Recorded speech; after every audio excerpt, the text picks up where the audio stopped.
Did you enjoy watching the Brexit news unfold last week? If you did and you'd like to know more about that and also how to trade any major news event, listen up, I've got some great news for you.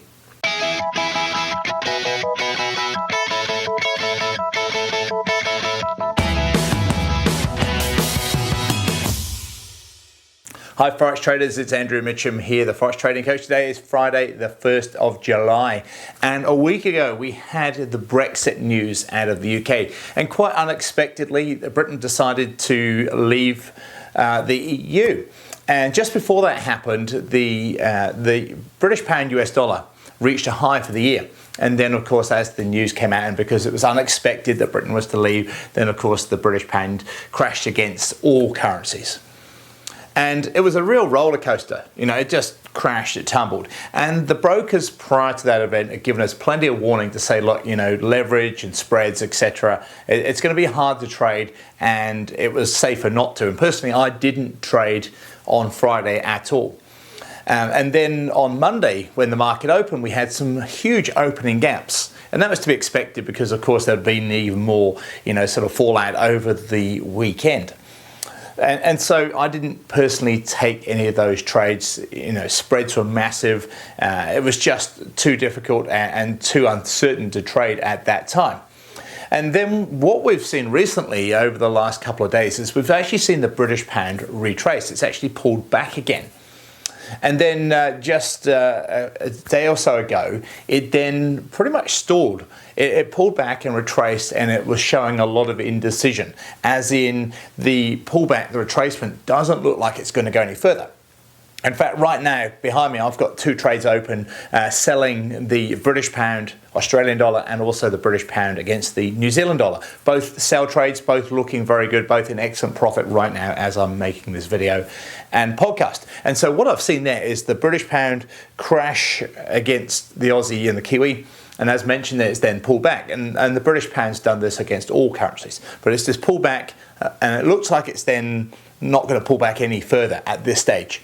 I've then got confirmation to go short, as in to sell again, and that's the new ride that I'm on right now, the new trades that I'm on, looking to take that British pound Aussie and British pound Kiwi further down again back towards last week's lows.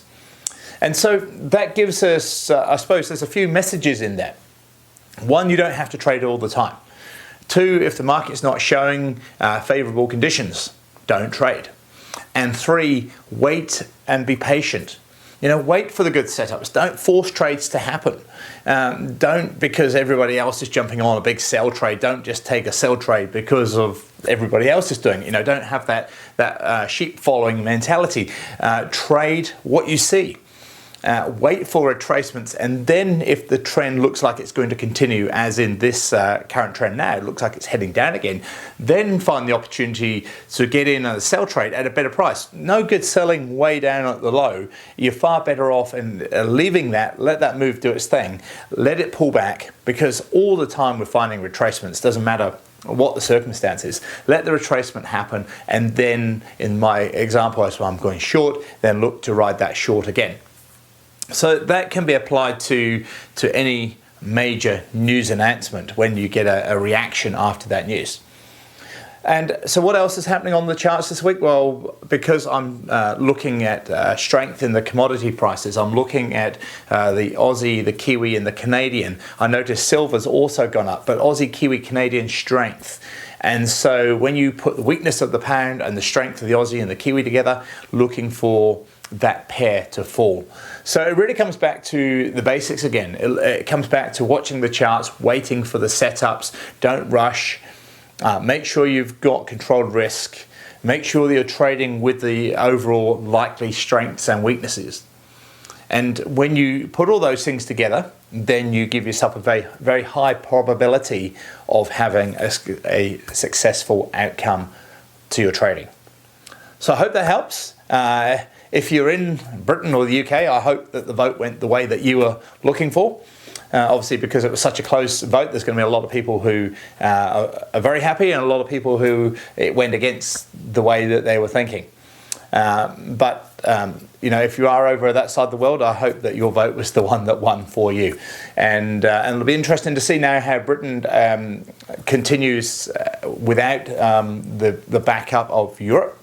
And likewise, keep an eye out on the euro pairs, because my personal feeling is that if any of the mainland Europe countries ever start a referendum, and if they ever get close to pulling out, especially one of the major countries like France or Germany or Netherlands, one of those countries, if any, or in Italy, let's say, any of those start, then that could be the snowball for potentially the end of the European Union. I mean, that could be a long way off, but it's just something to bear in mind and to keep in mind as currency traders. Keep an eye on those euro pairs as well, because just because Britain's left, it doesn't mean to say that the euro has escaped. There potentially could be a lot more to follow, and Britain could just be the first country to leave.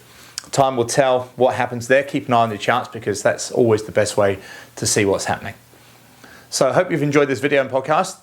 This is Andrew Mitchem, the Forex Trading Coach. Have a great weekend. I'll talk to you this time next week.